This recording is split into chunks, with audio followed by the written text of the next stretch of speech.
यमामा और गिरदोनिवाह के लोगों ने इतनी कत्ल गारत कभी नहीं देखी थी। ये तो कहर नाजिल हुआ था, घर घर मातम हो रहा था। इस भयानक सूरत हाल में लोग इस गैबी कुव्वत के आगे सजदे करना चाहते थे जिसने उन पर कहर नाजिल किया था। मुसलमानों की फौज में कुरान के हाफिज और कारी भी थे। उन्होंने लोगों को आयात कुरानी सुनाकर बताना शुरू कर दिया कि उन्हें तबाह करने वाली गैबी ताकत क्या है। मौरख लिखते हैं कि बनु हनीफा के जो आदमी भाग गए थे उनकी तादाद कमोबेश 20,000 थी। वो यूं लापता हुए कि इधर उधर छुप गए थे। मुसलमान उन्हें ढूंढ ढूंढ कर ला रहे थे। वो भी खौफजदा थे। वो नादिम भी थे कि उन्होंने एक झूठे नबी के हाथ पर बैत की जिसने उन्हें कहा था कि उसे खुदा ने ऐसी ताकत दी है कि फतह बनु हनीफा की ही होगी और मुसलमान तबाह हो जाएंगे। उन्हें तबलीग की या इस्लाम के तफसीली तारुफ की जरूरत नहीं थी। इनमें से बेशतर ने अज खुद इस्लाम कबूल कर लिया। मुजाह बिन मुरारा बनु हनीफा की सरदारी में मुसलमा कज़्ज़ाब का जानशीन था। उसने देखा कि उसका कबीला धड़ाधड़ इस्लाम कबूल करता जा रहा है, तो इससे उसे ये इत्मीनान हुआ कि खालिद रजी अल्लाह अन्हु के दिल में उसके खिलाफ जो खफगी थी वो निकल गई है। बनु हनीफा के लोग जौक दर जौक खालिद रजी अल्लाह अन्हु के पास बैत के लिए आ रहे थे। खालिद रजी अल्लाह अन्हु ने उनमें से चंद एक सरकर्दा अफराद का एक वफ्द तैयार किया और उन्हें खलीफतुल मुस्लिमीन रजी अल्लाह अन्हु के हाथ पर बैत के लिए मदीना भेज दिया। खालिद रजी अल्लाह अन्हु को ये जंग बहुत महंगी पड़ी थी। कदीम तहरीरों और दीगर जराए से पता चलता है कि खालिद रजी अल्लाह अन्हु को इतने बड़े लश्कर पर फतह हासिल करने की तवक्को कम ही थी। उन्होंने ये अल्लाह के भरोसे और अपनी जंगी काबिलियत के बलबूते पर लड़ी थी। उनके आसाब थक कर चूर हो चुके थे। इस जंग की खूरेजी का अंदाजा ये है कि बनु हनीफा के 21,000 आदमी मारे गए थे। जख्मियों की तादाद अलग है। इसके मुकाबले में शहीद होने वाले मुजाहिदीन की तादाद 1,200 थी। इनमें 300 शहीद कुरान के हाफिज थे। यहाँ ये अमर काबिल जिक्र है कि जब खलीफा अबू बकर रजी अल्लाह अन्हु को इतला मिली कि शहीदों में 300 हाफिज कुरान थे, तो उन्होंने ये सोचकर कि जंगों में कुरान के तमाम हाफिज शहीद हो सकते हैं, हुक्म दिया कि कुरान एक जगह तहरीर में जमा कर लिया जाए। चुनाचे पहली बार कुरान को इस शक्ल में जमा किया गया जो आज हमारे सामने है। जंग यमामा के बाद खालिद रजी अल्लाह अन्हु की कैफियत ये थी कि जिस्मानी और ज़हनी लिहाज से शल हो चुके थे। लैला उनके थके मांदे आसाब सहलाती थी। मौरखों ने लिखा है कि किसी भी जंग में मुसलमानों का इतना जानी नुकसान नहीं हुआ था। अब एक ही बार 1,200 मुजाहिदीन शहीद हो गए तो बाकी मुजाहिदीन पर जैसे गम के पहाड़ आ पड़े हों। खालिद रजी अल्लाह अन्हु दुख और गम को कबूल करने वाले नहीं थे। अगर वो मरने वालों का मातम करने बैठ जाते या दिल पर गम तारी कर लेते तो सिपाह सालारी न कर सकते। उन्हें आगे चलकर इराक और शाम फतह करना था। उन्हें इर्तदाद को कुचल कर इस्लाम को दूर दूर तक फैलाना था। इसलिए वो अपने आप को रंजो अलम से आजाद रखते थे। लैला ने खालिद रजी अल्लाह अन्हु से कहा, मैं तुम्हें इस अजीम फतह पर एक तोहफा देना चाहती हूँ। खालिद रजी अल्लाह अन्हु ने कहा, क्या अल्लाह की खुशनुदी काफी नहीं? लैला ने कहा, वो तो तुम्हें मिल गई है। तुम अल्लाह की तलवार हो, मैं इस दुनिया की बात कर रही हूँ। तुम बहुत थक गए होगे। तोहफा क्या है? खालिद रजी अल्लाह अन्हु ने पूछा। मुजाह बिन मुरारा की बेटी। लैला ने कहा, तुमने उसे नहीं देखा? मैं उसके घर गई थी। वो बहुत खूबसूरत लड़की है, यमामा का हीरा है। वो तुम्हें चाहती भी है। कहती है कि खालिद अजीम इंसान है जिसने हम पर फतह पाकर ऐलान किया है कि किसी औरत को लौंडी नहीं बनाया जाएगा। हालांकि उसे यमामा की औरतों ने धोखा दिया था। उस दौर में अरबों के यहाँ शौकन का तसव्वुर नहीं था। खालिद रजी अल्लाह अन्हु ने मुजाह बिन मुरारा से कहा कि वो उसकी बेटी के साथ शादी करना चाहते हैं। मौरखों ने लिखा है कि मुजाह इतना हैरान हुआ जैसे उसने गलत सुना हो। क्या कहा तूने? वलीद के बेटे। मुजाह ने पूछा, मैं तुम्हारी बेटी के साथ शादी करना चाहता हूँ। खालिद रजी अल्लाह अन्हु ने अपनी बात दोहराई।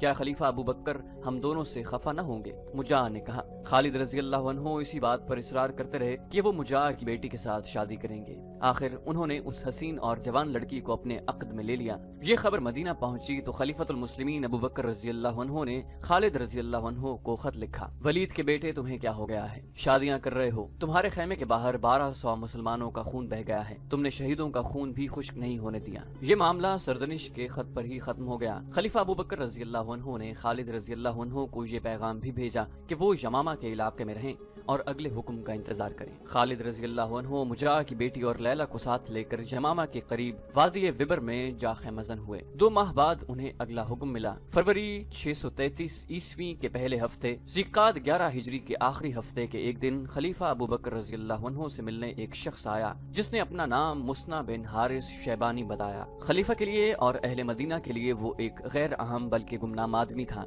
अगर ऐसा शख्स किसी बादशाह के दरबार में जाता तो उसे वहाँ से निकाल दिया जाता। लेकिन अबू बकर रजी अल्लाह अन्हु किसी अक़लीम के बादशाह नहीं थे। बल्कि शहनशाह दो जहां के खलीफा थे, जिनके दरवाजे हर किसी के लिए खुले रहते थे। ये शख्स जब खलीफा अबू बकर रजी अल्लाह अन्हु के पास आया, उस वक्त उसके चेहरे पर थकन और शब बेदारी की गहरी परछाइयां थी, कपड़ों पर गर्द थी और वो कुदरती रवानी से बोल भी नहीं सकता था। क्या कोई मुझे ये बता सकता है कि ये अजनबी मेहमान कौन है? अमीरुल मोमिनीन अबू बकर रजी अल्लाह अन्हु ने पूछा। ये शख्स जिसने अपना नाम मुस्ना बिन हारिसा बताया है, ये मामूली आदमी नहीं, कैस बिन आसिम उल मुनकरी ने जवाब दिया। अमीरुल मोमिनीन, उसके यहाँ आने में कोई फरेब नहीं। शोहरत और इज्जत जो उसने पाई है वो अल्लाह हर किसी को अता करे। हरमस जो इराक में फारस का सालार है और जिसकी फौज की धाक बैठी हुई है, मुस्ना बिन हारिसा का नाम सुनकर सोच में पड़ जाता है। अमीरुल मोमिनीन किसी और ने कहा, आपका अजनबी मेहमान बहरीन के कबीला बकर बिन वाइल का मुअज़्ज़ज़ फर्द है। ये इस्लाम कबूल करने वाले उन लोगों में से है जिन्होंने कुफ्र और इर्तिदाद की आंधियों में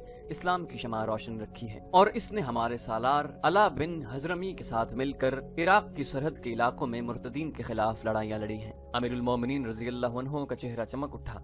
अब उन्होंने मुस्ना बिन हारिसा को बदली हुई निगाहों से देखा। उनके जहन में अरबी मुसलमानों के वो कबाइल आ गए जो ईरानियों के महकूम थे। ये इराक के इलाके में आबाद थे। ये थे बनु लखम, तुगलब, इयाद, निम्बर और बनु शैबान। एक रिवायत के मुताबिक ये वो अरबी बाशिंदे थे जिन्हें पहली जंगों में ईरानी जंगी कैदी बनाकर ले गए थे और उन्हें दजला और फरात के डेल्टा के दलदरी इलाके में आबाद कर दिया। इन कबाइल ने ईरानियों का गुलाम होते हुए भी अपने अकीदों को अपने वतन के साथ वाबस्ता रखा।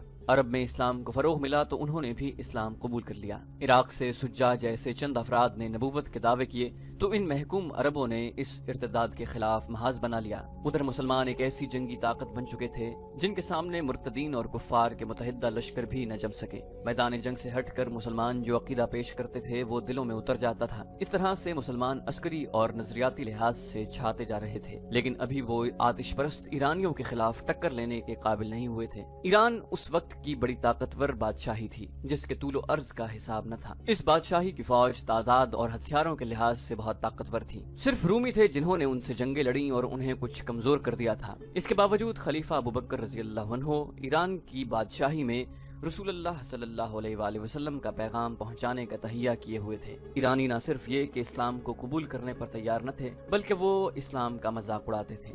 अगर मुसलमानों का कोई एलची उनके किसी इलाके के अमीर के दरबार में चला जाता तो वो उसकी बेइज्जती करते और बाज को कैद में डाल दिया करते थे। हुकूमतों और हुक्मरानों के अंदाज और ख्यालात अपने ही होते हैं, उनके सोचने के अंदाज भी मसलहत और हालात के ताबे होते हैं, लेकिन अवाम की सोचें उनके जज्बों के जेर असर होती हैं और मुल्क व मिल्लत की खातिर अवाम आग उगलते पहाड़ों के खिलाफ भी सीना सुपर हो जाते हैं। उस दौर में इराक ईरान की बादशाही का एक सूबा था। उसका अमीर या हाकिम हरमस था, जो उस दौर में माना हुआ जंगजू और निडर जंगी कायद था। जालिम और बदतैनत इतना था कि उसके इलाके के लोग किसी के खिलाफ बात करते तो कहते वो तो हरमस से बढ़कर कमीना और बदफितरत है। उसके जुल्म का ज्यादातर शिकार मुसलमान थे जो दजला और फरात के संगम के इलाके में रहते थे। उनके खिलाफ हरमस को यही एक दुश्मनी थी कि वो इस्लाम के पैरोकार हैं। किसी ईरानी के हाथों किसी मुसलमान का कत्ल हो जाना और किसी मुसलमान औरत का अगवा कोई जुर्म नहीं था। हिंदुओं की तरह ईरानी मुसलमानों को तकलीफ पहुंचाकर किसी बहाने उनके घरों को लूट कर और जलाकर खुशी महसूस करते थे। मुसलमान खौफ व हिरास में जिंदगी गुजार रहे थे। मुसलमान जिस इलाके में आबाद थे उसकी जमीन सोना उगलती थी। अनाज और फलों की पैदावार के लिए वो इलाका बड़ा ही जरखेज था। ये इलाका जो कमोबेश 300 मील लंबा था, जरखेजी और शादाबी के अलावा कुदरती मनाजिर की वजह से हसीन खित्ता था। हाकिम ऐशो इशरत के लिए उसी इलाके में आते और कुछ दिन गुजार कर जाते थे। उस जरखेज और शादाब इलाके में मुसलमानों को आबाद करने का ये मकसद नहीं था कि वो खेती बाड़ी करें और खुशहाल रहें, बल्कि उन्हें यहाँ मज़ारों की हैसियत से रखा गया था। वो जमीन का सीना चीर कर शबाना रोज मेहनत और मुशक्कत से अनाज और फल उगाते, मगर इसमें उन्हें इतना ही हिस्सा मिलता जो उन्हें महज जिंदा रखने के लिए काफी होता। जमीन की उगली हुई तमाम दौलत हाकिमों के घरों में और ईरानी फौज के पास चली जाती। मुसलमान मज़ारों के लिए गुर्बत और ईरानियों की नफरत रह जाती थी। मुसलमान अपनी जवान बेटियों को घरों में छुपा कर रखते थे। किसी ईरानी फौजी को कोई मुसलमान लड़की अच्छी लगती तो वो किसी न किसी बहाने या उसके घर वालों पर कोई इल्जाम आयद करके उसे अपने साथ ले जाता। ईरानी फौजी किसी बहाने के बगैर भी मुसलमान लड़कियों को अपने साथ जबरदस्ती ले जा सकते थे, लेकिन गुलामी और मजलूमियत के बावजूद मुसलमानों में गैरत का जज्बा मौजूद था। पहले पहल जबरदस्ती अगवा की वारदातें हुई तो मुसलमानों ने 2-3 फौजियों को कत्ल कर दिया। मुसलमानों को इसकी सजा तो बड़ी जालिमाना मिली थी और उन्हें अपनी लड़कियों को बचाने की कीमत भी देनी पड़ी थी, लेकिन जबरदस्ती अगवा का सिलसिला रुक गया था। आतिश परस्त ईरानी अपने फौजियों को सांडों की तरह पालते थे। हर सिपाही इस किस्म की ज़र्रा पहनता था कि सर पर आहनी जंजीरों की खूद और बाजुओं पर धात के खोल इस तरह चढ़े हुए होते कि बाजुओं की हरकत में रुकावट न होती। उनकी टांगों को भी बड़े सख्त चमड़े या किसी धात से महफूज किया होता था। असलहा इतना कि हर सिपाही के पास एक तलवार, एक बर्छी और एक गुर्ज होता था। गुर्ज पर ईरानी सिपाही खास तौर पर फख्र किया करते थे। इन हथियारों के अलावा हर सिपाही के पास एक कमान और तरकश में 30 तीर होते थे। इन्हें ऐशो इशरत, खाने पीने और लूट मार की खुली इजाजत थी। वो जुर्रत और अस्करी महारत में काबिल तारीफ थे। उनकी कमजोरी सिर्फ ये थी कि वो सिर्फ आमने सामने की लड़ाई लड़ सकते थे और लड़ते भी बेजिगरी से थे, लेकिन इतना असलहा उठाकर वो फुर्ती से नकलो हरकत नहीं कर सकते थे। किसी दस्ते या जैश को फौरन एक जगह से दूसरी जगह जाना पड़ता तो वो मतलूबा वक्त में नहीं पहुंच सकते थे। इतने ज्यादा हथियारों का बोझ उन्हें जल्दी थका देता। अलबत्ता उनकी तादाद इतनी ज्यादा थी कि उनकी सुस्त रफ्तारी की कमजोरी को छुपा लेती। दजला और फरात के संगम के इलाके के जुनूब में उबला एक मकाम था जो इराक और अरब की सरहद पर था। उस जमाने में उबला एक शहर था। उसके इर्द गिर्द इलाका शादाब और सरसब्ज था। वहाँ बड़े खूबसूरत जंगल और हरी भरी पहाड़ियाँ थीं। ये तारीखी अहमियत का इलाका था।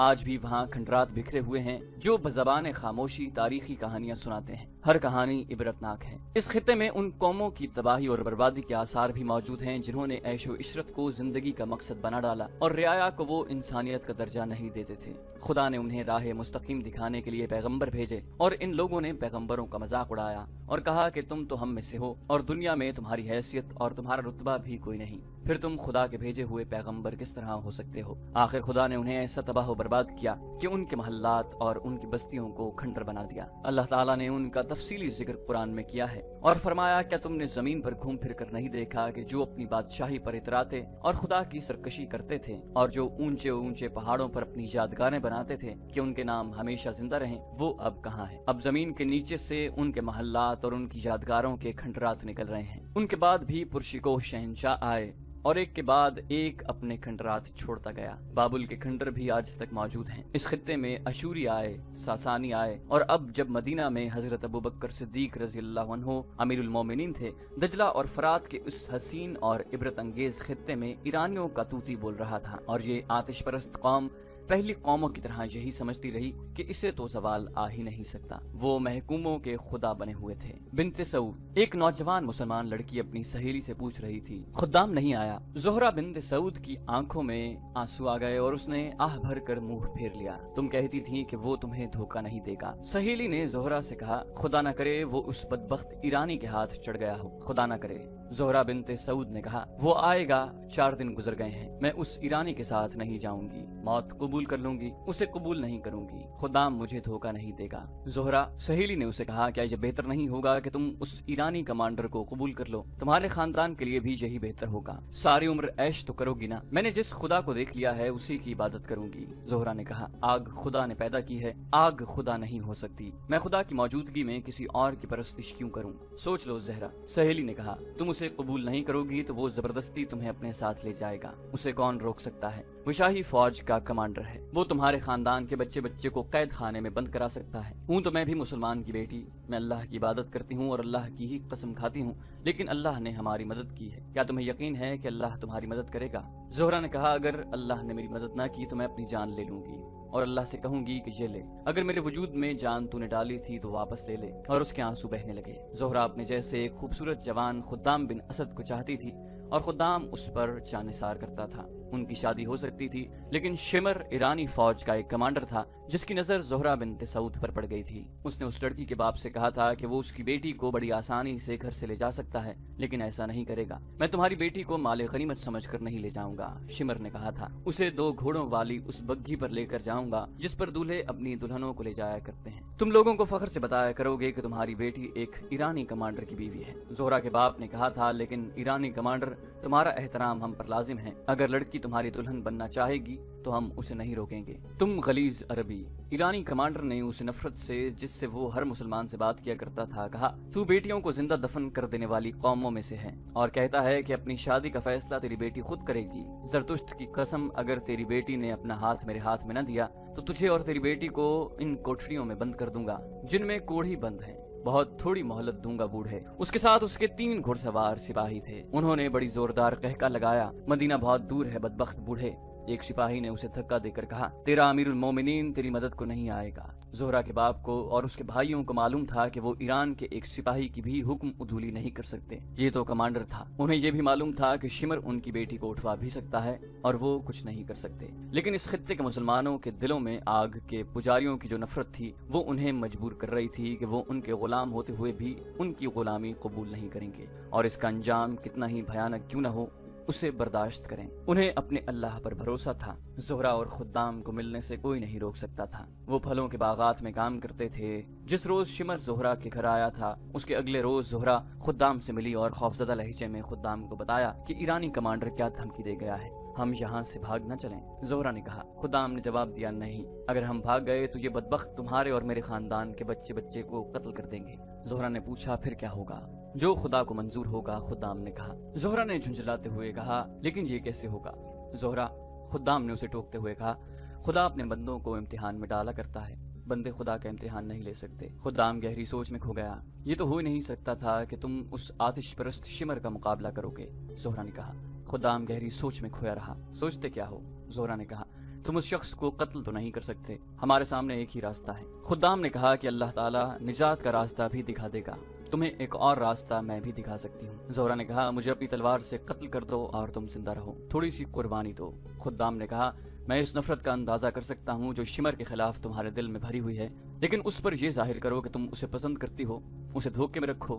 میں کچھ دنوں کے لیے غائب ہو جاؤں گا۔ زہرا نے پوچھا، کہاں جاؤ گے؟ کیا کرنے جاؤ گے؟ مجھ سے ہر بات نہ پوچھو زہرا، خدام نے کہا، میں خدائی مدد حاصل کرنے جا رہا ہوں۔ خدا کی قسم خدام، زہرا نے اس کے کندھے پر ہاتھ رکھ کر کہا، اگر تم نے مجھے دھوکہ دیا تو میری روح تمہیں چین سے نہیں جینے دے گی۔ میں ایک دن کے لیے بھی اس کافر کی بیوی بن کے نہیں رہ سکوں گی۔ اس کی بیوی بننے کا مطلب یہ ہے کہ مجھ سے تم ہی نہیں میرا مذہب بھی چھین لیا جائے گا۔ اگر تم مذہب کی اتنی پکی ہو تو خدا ہماری مدد کو آئے گا، خدام نے کہا۔ خدام، زہرا نے مایوسی کے لہجے میں کہا، میں مذہب کی تو پکی ہوں، لیکن کہیں میرا عقیدہ متزلزل نہ ہو جائے۔ خدام کچھ اور کہنے ہی لگا تھا کہ باغ میں کام کرتے ہوئے لوگوں میں ہڑبونگ سی مچ گئی۔ 3-4 آدمیوں نے خدام کو پکارا۔ زہرا اٹھی اور وہیں سے پودوں میں غائب ہو گئی۔ خدام نے اٹھ کر دیکھا، کچھ دور پرے ایرانی کمانڈر شمر اپنے گھوڑے پر سوار آ رہا تھا۔ اس نے دور ہی سے کہا تھا کہ خدام کو اس کے پاس بھیجا جائے۔ خدام آہستہ آہستہ چلتا شمر کی طرف گیا۔ تیز چلو، شمر نے گھوڑا روک کر دور سے کہا۔ خدام نے اپنی چال نہ بدلی۔ شمر نے ایک بار پھر گرج کر اسے تیز چلنے کو کہا۔ خدام اپنی ہی رفتار سے چلتا رہا۔ شمر گھوڑے سے کود کر اترا اور کولہوں پر ہاتھ رکھ کر کھڑا ہو گیا۔ باغ میں کام کرنے والے مسلمان دم بخود دیکھتے رہے۔ انہیں معلوم تھا کہ شمر خدام کی ہڈی پسلی ایک کر دے گا، لیکن خدام جب اس کے سامنے جا رکا تو شمر نے ہاتھ بھی نہ اٹھایا۔ شمر نے خدام سے حقارت آمیز لہجے میں کہا، دیکھ کمینے انسان، میں تمہارے باپ اور تمہاری جوانی پر رحم کرتا ہوں، آج کے بعد میں تمہیں اس لڑکی کے ساتھ نہ دیکھوں۔ خدام نے پوچھا، اگر تم نے مجھے اس لڑکی کے ساتھ دیکھ لیا تو پھر کیا ہوگا؟ پھر میں تمہارے منہ پر 1-2 تھپڑ نہیں ماروں گا۔ شمر نے کہا، تمہیں درخت کے ساتھ الٹا لٹکا دوں گا، جاؤ میری نظروں سے دور ہو جاؤ۔ شمر گھوڑے پر سوار ہوا اور چلا گیا۔ پھر اسے 3-4 آدمیوں کی آوازیں سنائی دی، آ جاؤ خدام آ جاؤ۔ وہ پیچھے مڑا اور لوگوں کے پاس جا رکا۔ سب اسے پوچھنے لگے کہ شمر نے کیا کہا۔ خدام نے انہیں بتایا۔ سب جانتے تھے کہ خدام کا جرم کیا ہے۔ اگر یہ مسلمان آزاد ہوتے، ان کی اپنی حکومت ہوتی اور یہ معاشرہ ان کا اپنا ہوتا تو وہ خدام کو برا بھلا کہتے کہ وہ کسی کی جوان بیٹی کو اپنے پاس بٹھائے ہوئے تھا، لیکن وہاں صورت مختلف تھی۔ انہیں یہ بھی معلوم تھا کہ خدام برے چال چلن کا نوجوان نہیں، اس مظلومیت میں بھی مسلمان متحد تھے۔ لیکن باغ میں کام کرنے والوں میں سے ایک نے کہا کہ یہ آتش پرست ادھر کیا لینے آیا تھا؟ ایک نے کہا، اسے ادھر لایا گیا تھا اور لانے والا ہم میں سے ہی کوئی ایک ہے، معلوم کرو وہ کون ہو سکتا ہے۔ ایک بوڑھے نے کہا، یہاں سوال ایک لڑکے اور لڑکی کا نہیں، یہ ہماری آزادی اور خودداری کا معاملہ ہے۔ آج اگر اس شخص نے اس ذرا سی بات پر مخبری کی ہے تو کل وہ بہت بڑی غداری کر سکتا ہے۔ سب پر خاموشی طاری ہو گئی۔ ایک ادھیڑ عمر عورت نے جو ان آدمیوں کے پیچھے کھڑی تھی بول پڑی، میں بتاتی ہوں وہ کون ہے۔ اس عورت نے کہا اور ان آدمیوں میں بیٹھے ہوئے ایک آدمی کی طرف دیکھنے لگی۔ عورت نے ہاتھ لمبا کر کے انگلی سے اس کی طرف اشارہ کیا اور بولی، ابو نصر، تم وہاں اس ٹیکری کے پیچھے کھڑے کیا کر رہے تھے؟ ابو نصر کے ہونٹ ہلے لیکن وہ کچھ کہہ نہ سکا۔ اسی سے سب سمجھ گئے کہ یہ شخص آتش پرستوں کا مخبر ہے۔ اس نے آخر اس الزام کو تسلیم نہ کیا۔ میں تمہیں دیکھ رہی تھی، اس عورت نے کہا، تم ٹیکری کے پیچھے غائب ہو گئے اور وہاں سے شمر نکلا۔ ایک بوڑھے نے کہا، دیکھ ابو نصر، ہمیں کوئی ڈر نہیں کہ اب تم شمر کو یہ بھی جا کر بتا دو کہ ہم نے تمہیں مخبر اور غدار کہا ہے۔ یہ سوچ لو کہ آتش پرست تمہیں گلے نہیں لگائیں گے۔ وہ کہتے ہوں گے کہ تم ان کے غلام ہو اور اپنی قوم کے خلاف مخبری اور غداری تمہارا فرض ہے۔ ابو نصر نے سر جھکا لیا۔ اس پر تانوں اور گالیوں کے تیر برسنے لگے۔ جس کے منہ میں جو آیا اس نے کہا۔ آخر ابو نصر نے سر اٹھایا، اس کا چہرہ آنسوؤں سے دھلا ہوا تھا اور آنسو بہے چلے جا رہے تھے۔ ندامت کے یہ آنسو دیکھ کر سب خاموش ہو گئے۔ تمہیں آخر کتنا انعام ملتا ہوگا؟ ان کے ایک بزرگ نے پوچھا۔ کچھ بھی نہیں، ابو نصر نے سسکی لینے کے انداز میں کہا۔ میں نے یہ پہلی مخبری کی ہے، اگر تم لوگ مجھے موت کی سزا دینا چاہو تو مجھے قبول ہے۔ ہم پوچھتے ہیں کیوں؟ ایک نے کہا۔ آخر تم نے یہ حرکت کیوں کی؟ ابو نصر نے جواب دیا، میری مجبوری۔ پرسوں کی بات ہے، اس کمانڈر نے مجھے راستے میں روک کر کہا تھا کہ میں زہرا کے گھر پر نظر رکھوں۔ اس کا مطلب یہ تھا کہ میں یہ نظر رکھوں گا کہ زہرا گھر سے بھاگ نہ جائے اور اسے کسی جوان آدمی کے ساتھ الگ تھلگ کھڑا دیکھوں تو اسے اطلاع کروں۔ میں نے اسے کہا کہ میں اس لڑکی پر نظر رکھوں گا، لیکن میری 2 بیٹیوں پر کون نظر رکھے گا؟ میں نے کہا کہ شاہی فوج کے کمانڈر اور سپاہی ہماری بیٹیوں کو بری نظر سے دیکھتے رہتے ہیں۔ شمر میری بات سمجھ گیا تھا۔ اس نے کہا کہ تمہاری بیٹیوں کو کوئی شاہی فوجی آنکھ اٹھا کر بھی نہیں دیکھے گا۔ اس نے میرے ساتھ پکا وعدہ کیا کہ وہ میری بیٹیوں کی عزت کی حفاظت کا پکا انتظام کرے گا۔ یہ میرے لیے بہت بڑا انعام تھا۔ بوڑھے نے کہا، خدا کی قسم تم اس قابل نہیں ہو کہ تمہیں مسلمان کہا جائے۔ تم نے اپنی بیٹیوں کی عزت بچانے کے لیے اپنی بھائی کی بیٹی کی عزت کا خیال نہ کیا۔ تجھ پر خدا کی لعنت ہو ابو نصر۔ ایک اور بولا، تو جانتا ہے ان آتش پرستوں کے وعدے کتنے جھوٹے ہوتے ہیں۔ ان میں تمہیں کوئی ایک بھی نہیں ملے گا جو کسی مسلمان سے وفا کرے۔ اپنی بیٹیوں کی عزت کی حفاظت کے لیے ہم خود موجود ہیں۔ ایک اور نے کہا، تمہاری بیٹیاں ہماری بیٹیاں ہیں، میں اسے معاف کرتا ہوں۔ زہرا کے باپ سعود نے کہا، اور میں بھی اسے معاف کرتا ہوں۔ خدام بولا، خدا کی قسم میں شمر سے انتقام لوں گا۔ جوش میں مت آ لڑکے، بزرگ عرب نے کہا، کچھ کرنا ہے تو کر کے دکھا، اور یہ بھی یاد رکھ کہ جوش میں آ کے مت بول، دماغ کو ٹھنڈا کر کے سوچ۔ دوسری صبح جب یہ مسلمان کھیتوں اور باغوں میں کام کرنے کے لیے گئے تو ان میں خدام نہیں تھا۔ ہر کسی نے خدام کے باپ سے پوچھا کہ وہ کہاں ہے۔ باپ پریشان تھا، اسے صبح پتا چلا تھا کہ خدام غائب ہے۔ زرتشت کی یہ پجاری میرے بیٹے کو کھا گئے۔ خدام کے باپ نے روتے ہوئے کہا، اسے انہوں نے کسی طرح دھوکے سے باہر بلایا ہوگا اور قتل کر کے لاش دریا میں بہا دی ہوگی۔ سب کا یہی خیال تھا، صرف زہرا تھی جسے امید تھی کہ خدام خود کہیں چلا گیا ہوگا۔ اس نے زہرا کو بتایا تھا کہ وہ کچھ دنوں کے لیے غائب ہو جائے گا۔ زہرا نے یہ بات کسی کو نہ بتائی، بلکہ اس نے بھی یہی کہا کہ خدام کو ایرانیوں نے ہی غائب کیا ہے۔ زہرا نے اپنی سہیلیوں سے کہا کہ وہ 2-3 روز ہی خدام کا انتظار کرے گی، وہ نہ آیا تو دریا میں ڈوب